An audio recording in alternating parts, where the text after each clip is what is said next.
Alright, so one of the reasons many are picking Crawford to beat Canelo Alvarez is because it claims that the Mexican is either slowing down, past it, or even shot.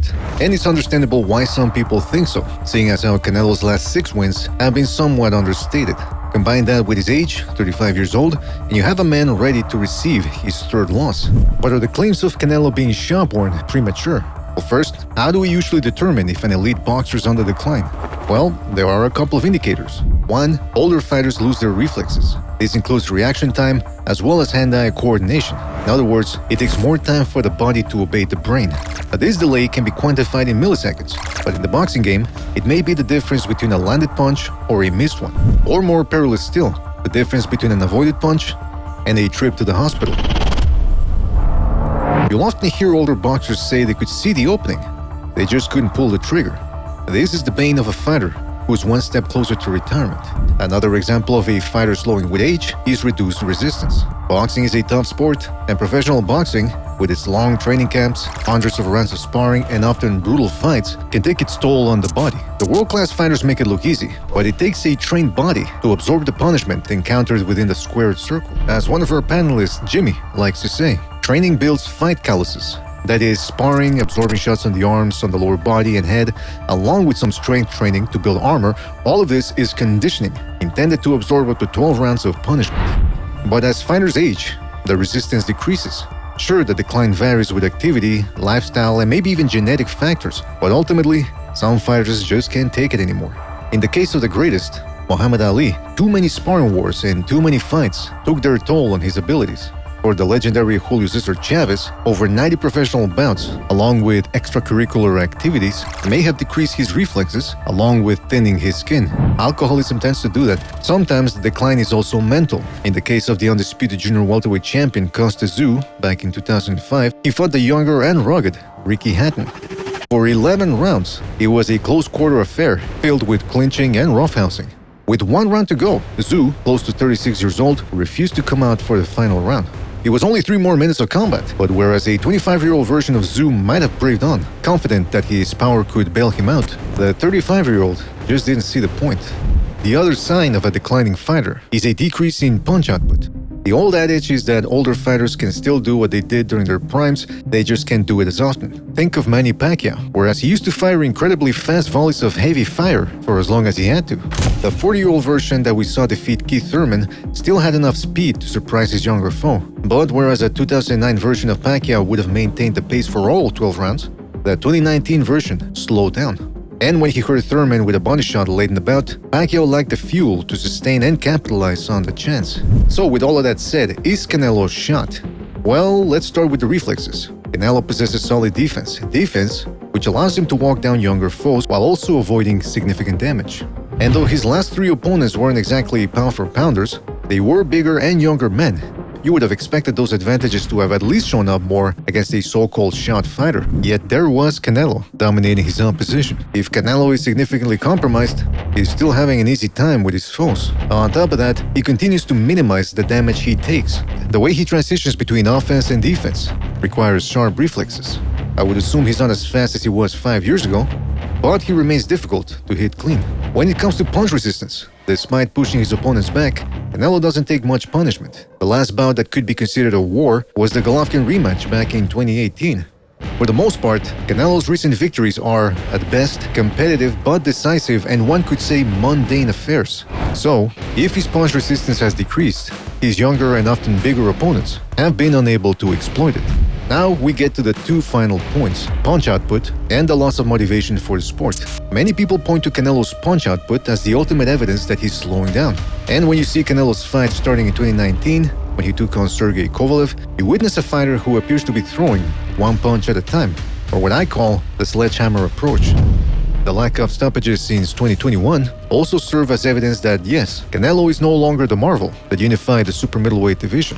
But the punch stats paint a different picture. Let's focus on fights that went the full 12 rounds or ones that almost got there. If we go back to 2013, when a 22-year-old Canelo took his first big step up against Trout, the punch stats note that Canelo threw 431 shots. That very year, he threw 526 against Floyd Mayweather. Fast forward to today, 12 years later, and you will note that Canelo usually averages about 450 shots thrown per fight. That's about the same amount of punches he threw in the Lara and Cotto fights in 2014 and 2015 respectively.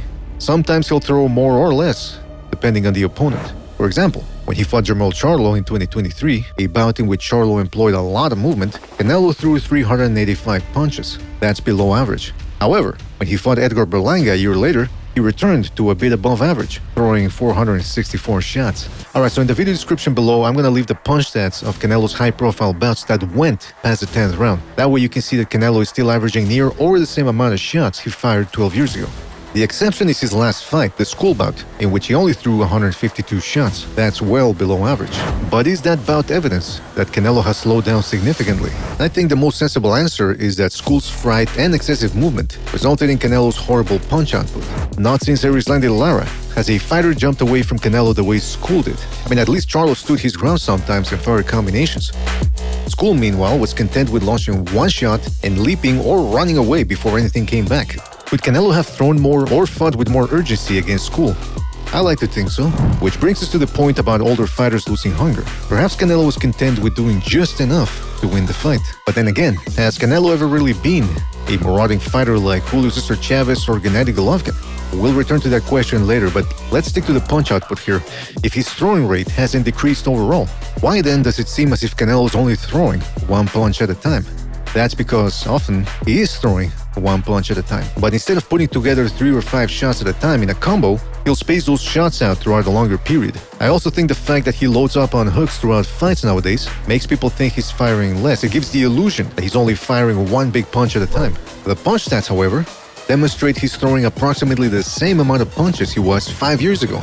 Let's take a look at a recent example of a Canelo fight and see if we can pick up on his rhythm here. Alright, so we're gonna take a look at a 35-second sequence here from the Canelo-Berlanga fight, and to avoid any copyright issues, we're gonna pause and count the number of punches thrown and how much time's elapsed in the sequence. So you're also going to see a lot of footage that may or may not have anything to do with what I'm saying, but it's all designed to keep your ADHD minds entertained, alright?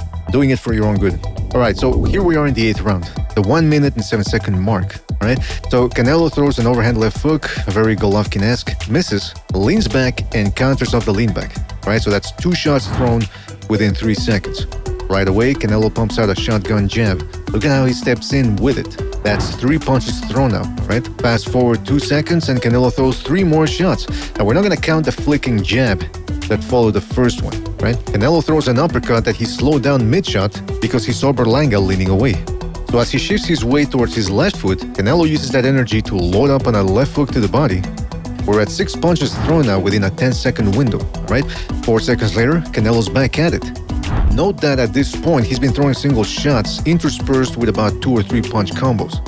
As I pointed out in the previous video, Canelo's deception is that he'll throw single shots from all angles, thus confusing his foes. Then, when his foes least expect it, Canelo will throw a combination. And here we see a similar example. Okay, so Canelo fires a lead left hook. And right now, like I said, Berlanga is expecting one shot. So Canelo, after missing, plants himself. See how he sits down a little bit, bends the knees, and springs forward with a 1-2. This is an off-rhythm attack. Alright, so we're at 9 punches thrown now within 15 seconds. 2 seconds later, Canelo fires another jab. 5 seconds later, another jab. Alright, so that's 11 punches thrown within about 25 seconds. Alright, now I'm gonna skip a part here due to copyright issues, alright? But at the 38-second mark, Canelo throws a weak right hook, but he makes it 12 shots thrown now. Then let's go to the 34-second mark. He loads up on the left hook. That's 13 shots now. And then, a second later, he fires 2 more heavy hooks, bringing us to a total of 15 punches. So, within 35 seconds, Canelo threw 15 punches, most of them heavy. Now, this was the pace at which he boxed throughout the fight, and overall, he threw 464 shots, which is a bit above his average of 450 shots. As you can see, Canelo's going 1, 1, 1, 2, and probably because those single shots are heavy shots, it gives the impression that he's being inactive.